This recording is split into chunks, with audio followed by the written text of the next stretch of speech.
मी स्वयंघोषितही असेल, पण माझ्या हातात जो शिवसेनेचा भगवा माझ्या खांद्यावर दिला तो गुरुवर्य हिंदूराव नाईक निंबाळकर यांनी 2004 साली बोल हा विरोधकांकडून पाडण्यात आला. पिकअप गाडी चिटकली, मुळासहित बांधकाम ह्यांचा विकास उकडून आला. आता हे बोललं, निकृष्ट कामावर बोललं तर मला कार्ट ठरवल्या जातंय. मित्रांनी आवाज उठवल्यानंतर त्यांनी तातडीने ही गोष्ट मान्य केली की कामात चुका झालेल्या आहेत. आपण आधी कुठे होतात? उतार वयात लोकनेत्यांना सुनबाईंच्या पराभवाचं जे शल्य बोचत होतं, त्या वेदना बोचत होत्या, त्या सगळ्या आपल्या पदरात घेतल्या गेल्या. का तर आपण मल्टनचे जावाई आहात. मल्टनकरांचा कार्टा म्हणजे मल्टनमधली कार्टी आहेत का? कॉक्रोच वाटला तर कार्ट्यांनी अख्खी दिल्ली हलवली तर शिवसेनेचा कार्टा आहे. नगराध्यक्ष साहेब, तुमची खुर्ची हलवल्याशिवाय मी शांत आणि स्वस्थ बसणार नाही. उपनगराध्यक्ष स्वतः, त्यांचे सासरे बुवा, त्यांचे पतिराज काय तिथं उद्घाटन खेळत होते का वारीच्या तोंडावरती खांबाचं? 2 खांब पडले, एक मुकं जनावर दगावलं, याची जबाबदारी आपण अंग झटकताय. टील बनवताना फलटणचं नाव स्वर्ण अक्षरात लिहिलं जाणार. नारळ फोडला, फलटण उजाळलं. आपली संस्कृती काय? घरात घुसून आपल्या नगरसेवकाने राजघराण्यातल्या लोकांना मारण्याची भाषा केली. तेव्हा खासदारांना संस्कृती आठवली नाही. नगरात कधी 6 महिने इकडं नांदताय, कधी 6 महिने तिकडं नांदताय, कधी इकडं झोपायला जाताय, कधी तिकडं झोपायला जाताय. असल्यांबाबत न बोललेलं बरं. त्यांना जय महाराष्ट्र. त्यांच्यात भावाचे वाळूचे ट्रक होते, नसतील तर चलणं बिलणं पुरावं सगळं तुम्हाला भेटून जाईल. म्हणजे आता ह्यांनी सुपारीच घेतली नगराध्यक्षाला अडचणीत आणायचं, त्याला मी काय करावं? ह्यात मी जंगलात राहत नाही, माणसांच्यात राहतो. त्यामुळे कोणाच्या नावापुढे वाघ, सिंह असे हिंस्र नावं जोडण्याचं मला माझ्या आईवडिलांनी शिकवलं नाही. प्रेम दिलं असतं तर मी त्यांना मानणारच आहे ना. Give respect, take respect. दुरीने पाडला तो म्हणतो विरोधकांनी पाडला. अहो अशी करणार आहात का आमदार साहेब? फलटणची बारामती आव्हानवरती त्यांचं राजकीय करिअर तर यांनी संपवलंच, परंतु हनी ट्रॅपसारख्या खोट्या गुन्ह्यात त्यांना होऊन त्यांचं सामाजिक, त्यांचं सांप्रदायिक करिअर कुणी संपवलं? कुणी 35 वर्ष झाली अशोकराव जाधवांनी संघर्ष केला. आज त्यांच्या वाट्याला काय आलं? मी जे बोल खाली जो अंधार पडला आहे आपला, एवढे दिवे लावून सुद्धा आपला अंधार झाकता येत नाही आहे भ्रष्टाचाराचा.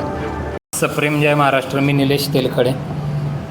सामान्य शिवसैनिक त्यांचं म्हणणं होतं की काय स्वयंघोषित आहेत, तर ठीक आहे, मी स्वयंघोषितही असेल, पण माझ्या हातात जो शिवसेनेचा भगवा माझ्या खांद्यावर दिला तो गुरुवर्य हिंदूराव नाईक निंबाळकर यांनी 2004 साली दिला. तेव्हा माझं वय अवघं 17 वर्ष होतं. तेव्हापासूनचा आजपर्यंतचा माझा प्रवास हा शिवसेनेतच आहे. माझ्यावरती टीका करणाऱ्यांनी त्यांनी किती घरं बदलली, त्यांनी किती घरं बदलली, कुठं नांदले, हे आता ते स्वतःच तोंडाने सांगतात. तर त्यांच्यावरती बोलून मी फार त्यांना मोठं करणार नाही. तर आपण आता त्यांनी काल जे माझ्यावर टीका केली, काय टिप्पणी केली, कार्टं म्हटले, निकृष्ट दर्जाचं काम दाखवल्याबद्दल शिव्याश्राप दिले, ती त्यांची सांस्कृतिक वैचारिक उंची ती त्यांनी केलं. तर आता मी तुम्हाला थोडंसं त्यांनी जी टीका केली माझ्यावरती ती त्यांच्याच भाषेतून ऐका. मी त्यांना मोठं करणार नाही, त्यांची तेवढी पात्रता नाही आहे की मी त्यांना उत्तर द्यावं. तर कृपा करून तेवढं लावायचं व्हिडिओ. 1 मिनिट थांबा.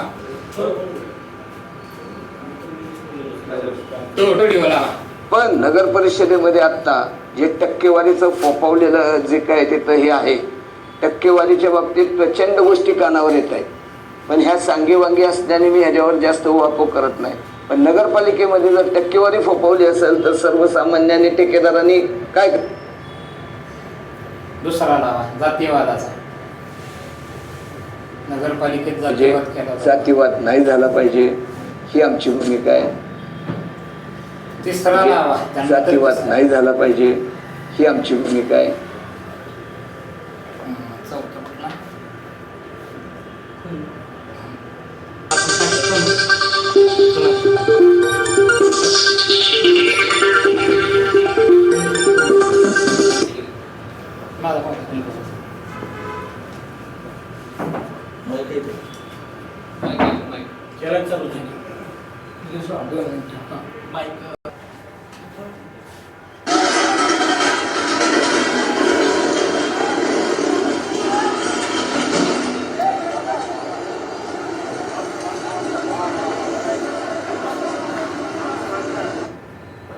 उपनगराध्यक्षा सौ भोसले यांनी पत्रव्यवहार केलेल्या तारखा उल्लेख केला आहे त्यांच्या ह्याच्यात तिला झालेली जी घटना आपण बघितली त्याबद्दल जो पत्रव्यवहार आपल्या नगरपालिकेकडून झालेला आहे त्याबद्दल थोडासा खुलासा मी आपण 2 तारखेलाच जे ठेकेदार आहेत त्यांच्याबरोबर पत्रव्यवहार केला होता. त्याच्यामध्ये आपण असे विषय त्याच्यामध्ये मांडले होते की तुमच्या ज्या वाहिनी एका जमिनीवर उभ्या आहेत पालखी महामार्गावरती जे कामकाज केलेलं आहे त्याचा शॉर्ट सर्किट होऊ शकतो, त्याच्यामुळे जीवित हानी होऊ शकते किंवा काहीतरी दुखापत होऊ शकते या संबंधित पत्रव्यवहार 2 तारखेपासून 2/6/2026 त्याच्यानंतर हो दाखवूया. तुम्ही तिथं जाता नाही का? खासदार साहेब, आपण आत्ता जो व्हिडिओ पाहिला त्या व्हिडिओमध्ये कोण व्यक्तिमत्व होतं ते आपण ओळखलं का? ओळखलं नसेल तर संपूर्ण व्हिडिओ त्यांचा 5 महिन्यापूर्वीचा नुकताच नगराध्यक्षांनी पदभार स्वीकारल्यानंतर त्यांचा जो मिरची लागली तुमच्या गटातून डावलल्या गेल्यामुळे काय असेल ते असेल, त्यांच्याबद्दल मी फार बोलणार नाही. तेव्हाचा आता हा व्हिडिओ आहे. काल माझ्यावरती त्यांनी आरोप केले की मी टक्केवारीबद्दल बोललो. टक्केवारीबद्दल कोण बोललं आपण पाहताय. आरोप केले गेले की ती दोरी आणि तो पोल हा विरोधकांकडून पाडण्यात आला. व्हिडिओमध्ये आपण पाहू शकता की ती दोरी माझ्या मते 2 mm असावी नायलॉनची. पूर्ण बाजारपेठेचा दिवस होता, रविवारचा बाजार होता.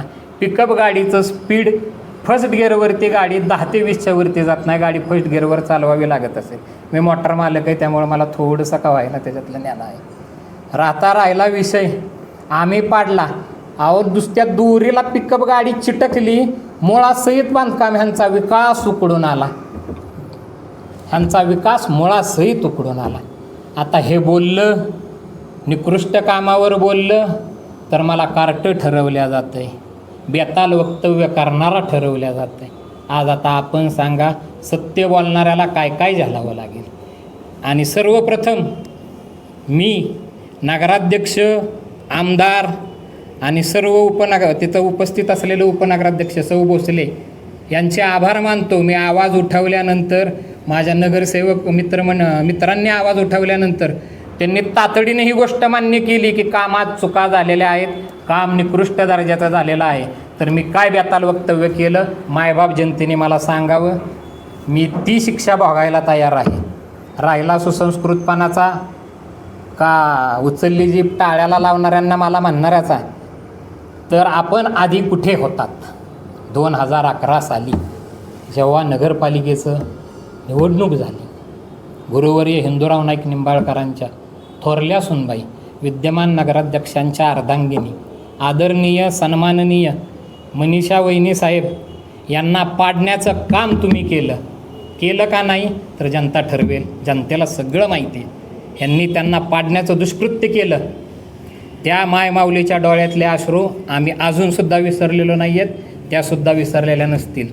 उतार वयात लोकनेत्यांना सुनबाईंच्या पराभवाचं जे शल्य बोचत होतं, त्या वेदना बोचत होत्या, त्या सगळ्या आपल्या पदरात घेतल्या गेल्या का तर आपण मल्टनचे जावाई आहात. आणि आजकाल आपण समस्त मल्टनकरांचा कार्टा म्हणजे मल्टनमधली कार्टी आहेत का? अरे कार्टे असू द्यात, एक कॉक्रोच म्हटला तर कार्ट्यांनी अख्खी दिल्ली हलवली. आणि हा तर शिवसेनेचा कार्टा आहे. नगराध्यक्ष साहेब, तुमची खुर्ची हलवल्याशिवाय मी शांत आणि स्वस्थ बसणार नाही. निकृष्ट दर्जाची कामं तुम्ही करताय. उपनगराध्यक्षांनी दाखवलं 2/6ला आम्ही 2/6ला पत्रव्यवहार केला.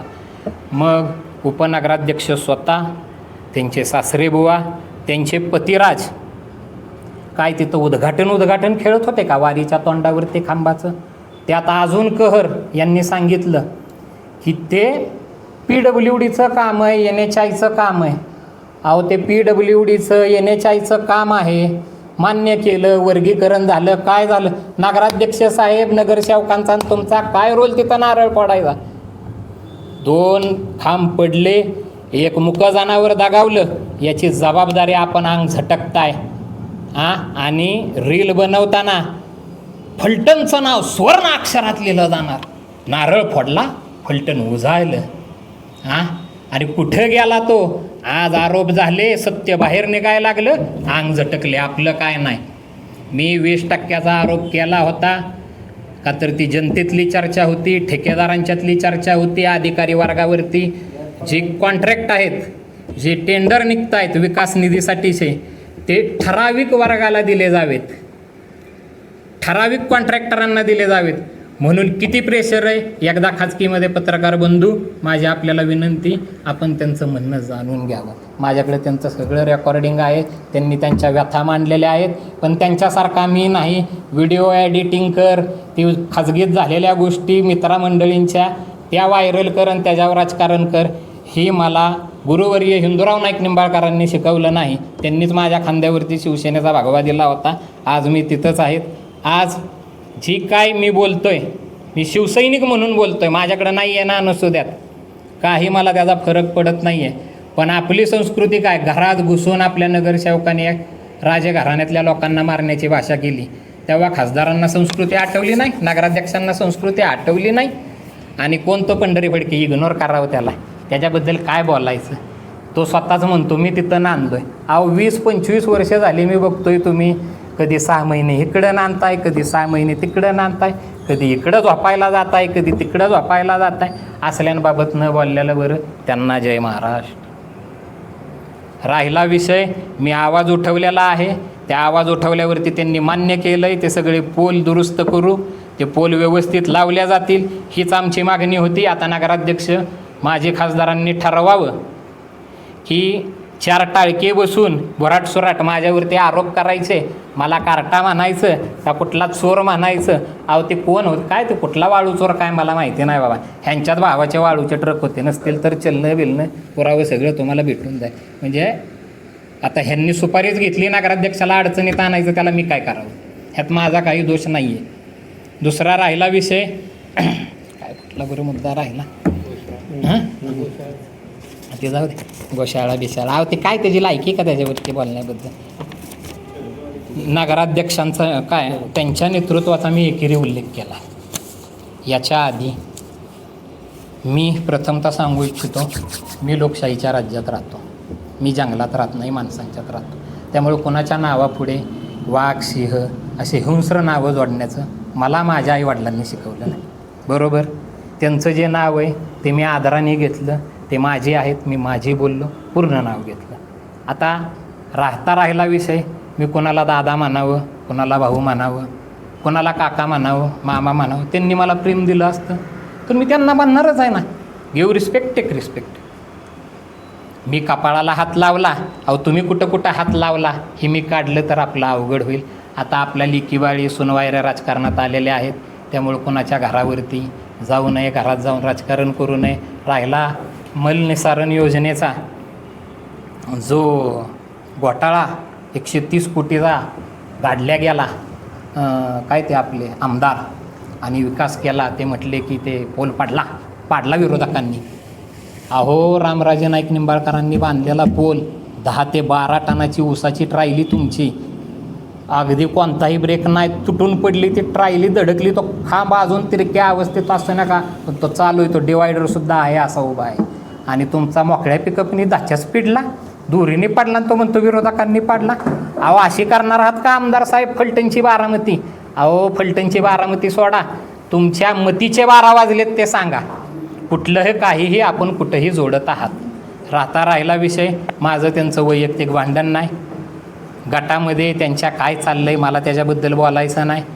काल जे तिथं होते ते जवळजवळ लाभार्थी होते, 90% ते रामराजे नाईक निंबाळकरांच्या गटातून गेलेले होते. जुना निष्ठावंत कुणीही नव्हता. त्याचं जिवंत उदाहरण म्हणजे आत्ताच अशोकराव जाधव साहेब आपले मलटणचे, मी मलटणचा आहे प्रथम आणि मग पलटणचा, त्यामुळे त्यांनी मलटणला काही शिव्या देऊ द्यात, पण त्या मलटणकारामुळे त्यांची भिस्त आहे. अशोकराव जाधवांवरती त्यांचं राजकीय करिअर तर यांनी संपवलंच, परंतु हनी ट्रॅपसारख्या खोट्या गुन्ह्यात त्यांना होऊन त्यांचं सामाजिक, त्यांचं सांप्रदायिक करिअर कुणी संपवलं, कुणी प्रयत्न केले, कुणी व्हिडिओ व्हायरल केले. आणि निलेश तेलखडेकडं पुरावेत. पत्रकार जे काही माझ्या शिवसेनेचे होते त्यांनी ब्रेकिंग न्यूज म्हणून बातम्या तयार केल्या. मी त्यांना सांगितलं, राजकारण कुणाच्या घरात डोकावून करायचं नसतं, राजकीय द्वंद्व राजकीय मैदानात. कोणाच्या वैयक्तिक आयुष्यात डोकावणे म्हणजे राजकारण नव्हे, पण ह्यांच्याच गटातल्या लोकांनी डोकावलं आणि त्यांच्या आयुष्याची धुळधाण करायची. 30 ते 35 वर्ष झाली अशोकराव जाधवांनी संघर्ष केला. आज त्यांच्या वाट्याला काय आलं? मी जे बोलतोय ती मुलटणमधल्या अनेकांची खतखत होती. तेव्हा मी जाहीर बोललो की हे काय हम करे सो कायदा, हम करे सो मान्यच करावं लागेल. ज्या पद्धतीचं त्यांचं वागणं आहे ते त्यांनी दाखवलेलं आहे. मी कोणाचा एकेरी उल्लेख केलेला नाही आहे. जे त्यांचं नाव आहे ते केलेलं आहे. मी कोणतंही बेताल वक्तव्य केलेलं नाही आहे. तर आता आरोप प्रत्यारोप होत राहतील. मी केलेला आरोप खोटा असेल तर माजी खासदार, विद्यमान नगराध्यक्ष आणि आपले आमदार विद्यमान यांना या पत्रकार परिषदेतून खुलं आव्हान आहे नार्को ॲनालिसिस चाचणीचं किंवा लाई डिटेक्टर. भ्रष्टाचार झाला, टक्केवारी घेतली गेली का नाही हे त्यांनी सांगावं. नसेल घेतली तर त्यांनी नार्को ॲनालिसिसला सामोरं जावं. मी माझी घ्यायला तयार आहे. आणि याच्या पुढे माझ्यावरती टीका करायची, 4 टाळकी उभी करायची, काही जी पूलच्या दिव्याखाली जो अंधार पडला आहे आपला, एवढे दिवे लावूनसुद्धा आपला अंधार झाकता येत नाही आहे भ्रष्टाचाराचा, तो दुरुस्त करायचा आणि फलटणकरांना योग्य सुविधा द्यायच्या का नाही हे त्यांनी ठरवावं. नगराध्यक्षांच्यावरती असणारं जी चांडाळ चौकडी आहे, मुरुम माफिया त्यांच्यासोबत फिरत असतात, तिथं सारखे 24 तास असतात. नगराध्यक्षांना त्यांच्याच गटातले लोक मिसगाईड करतायत. मी त्यांच्या अंगावर जावं म्हणून व्हिडिओ बनवले जात आहेत, पण मी त्यासल्या फाळकुटांना आणि बेकड वक्तव्यांना बेग घालत नाही. मी पण त्याच तालमीतला तयार झालेला मल्ल आहे. तुम्ही कुठंही सांगा, पण मी संपूर्ण संवैधानिक पद्धतीने, लोकशाहीच्या पद्धतीने माझी उत्तरं देईन. तुम्हाला ताकद आहे, पैसा आहे, तुम्हाला जी काय आयुधं वापरायची ती तुम्ही वापरू शकता. मी माझे वाक्य थांबवतो. जय हिंद, जय महाराष्ट्र.